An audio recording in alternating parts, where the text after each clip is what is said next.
Ça y est, les électeurs ont tranché et, à la surprise générale, le Rassemblement national, qui avait terminé premier au premier tour, n'a pas emporté les élections, il n'a pas la majorité absolue comme il espérait, il n'a même pas la majorité relative, il ne formera pas le gouvernement, il n'arrive que troisième, derrière le nouveau Front populaire, l'union des 4 partis de gauche, et ensemble le parti du président Macron.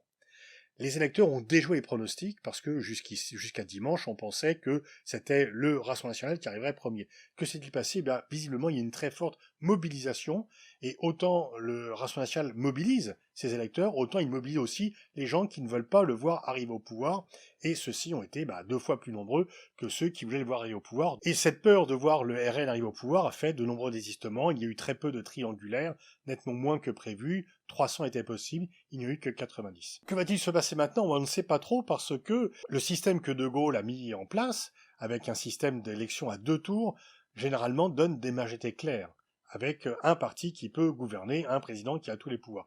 Ça n'a pas été le cas en 2022, mais les partisans de Macron reviennent encore plus affaiblis qu'ils ne sont partis. Et donc, il y a 2 options. Macron espère certainement faire une coalition avec les Républicains et une partie de la gauche, mais ni les Républicains ni les partis de gauche disent être d'accord avec cela. Les 4 partis de gauche se sont mis d'accord pour dire on va présenter un seul ou une seule candidate au poste de Premier ministre, mais en tous les cas, personne n'a la majorité. Il faudra faire si ce n'est coalitions de gouvernement, du moins des coalitions pour les votes, pour faire passer les lois. Et donc là s'ouvre effectivement beaucoup de tractations, soit une tractation pour former un gouvernement, soit des tractations régulières pour faire passer des lois, parce que personne n'a vraiment une majorité suffisante pour faire passer ces lois. Alors ces élections ont été très suivies à l'étranger, j'ai eu beaucoup de commentaires.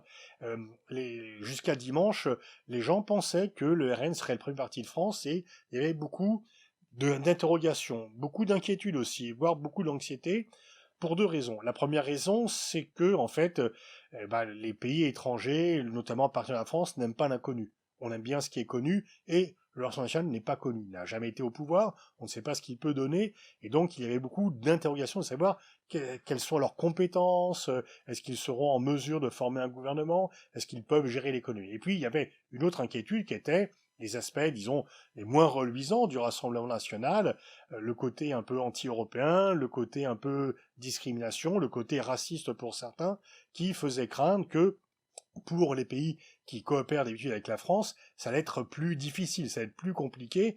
Les pays membres de l'Union européenne, à part la Hongrie, qui se serait félicité, Orban se serait félicité de voir le RN arriver au pouvoir. D'ailleurs, ils vont former un même groupe parlementaire au Parlement européen, mais les autres pays pensaient que ça serait beaucoup plus compliqué. Les pays de l'OTAN aussi pensaient que ce serait beaucoup plus compliqué. Et par contre, les Russes auraient vu dans l'arrivée du RN au pouvoir une moins grande opposition de la France à leur politique, un moins grand engagement en faveur de l'Ukraine. Moi, ce qui m'a frappé, c'est le nombre d'interrogations. J'étais dans un colloque international à Pékin de vendredi à dimanche. Alors, il y avait bien sûr les Chinois, il y avait beaucoup de gens d'Asie du Sud-Est, beaucoup d'Européens, quelques Nord-Américains aussi. Tout le monde venait me demander qu'est-ce qui se passe en France. Bon, ils avaient du mal à comprendre. C'est un peu difficile à expliquer la situation française. Et en fait, ce que j'ai constaté, c'est qu'il y avait toujours quand même un très grand intérêt sur ce que fait la France. C'est vrai que notre pays n'a plus tout à fait le statut qu'il avait, ne serait-ce qu'au début du siècle. On a quand même un peu perdu en prestige, en importance aux yeux des autres, mais finalement, on reste suffisamment important pour que tous les pays s'intéressent à ce qui se passe en France et voient dans un éventuel changement quelque chose qui pourrait les gêner, en tout cas qui les concerne. Et donc finalement, du fait de son statut, la France joue toujours, aux yeux des autres pays du monde, aux yeux des autres citoyens, un rôle qui mérite qu'on lui prête attention. Et puis, bien sûr, il y a les Jeux Olympiques. Les Jeux Olympiques qui vont ouvrir le 26 juillet. La grande interrogation, c'est est-ce que un gouvernement Rassemblement national pourra accueillir les Jeux Olympiques? Oui, parce qu'en fait, le COJO reste indépendant du gouvernement depuis qu'il est mis en place, et que les personnages les plus importants pour les Jeux Olympiques, c'est le président de la République, la maire de Paris, la présidente de région, le ministre compte, mais moins. Mais en tous les cas, ça aurait fait curieux pour beaucoup de personnes qu'au moment d'accueillir le monde entier, d'accueillir des gens de tous horizons, des gens de toute culture, des gens de toute religion, un parti qui quand même met l'immigration et l'islam sur le devant de son agenda de façon négative, puisse être au gouvernement, même si, une fois encore, le comité olympique, le comité d'organisation des Jeux olympiques reste totalement indépendant et que les dossiers sont à peu près. En tous les cas, les Jeux olympiques vont ouvrir une nouvelle période. Est-ce qu'il y aura un gouvernement qui sera formé d'ici là? Ce n'est même pas certain.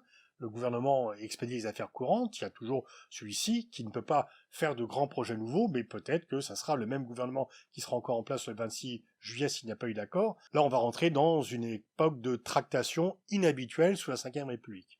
Le président est affaibli, parce qu'il a pris une décision, la dissolution, qui n'a pas été comprise, y compris par ses propres partisans.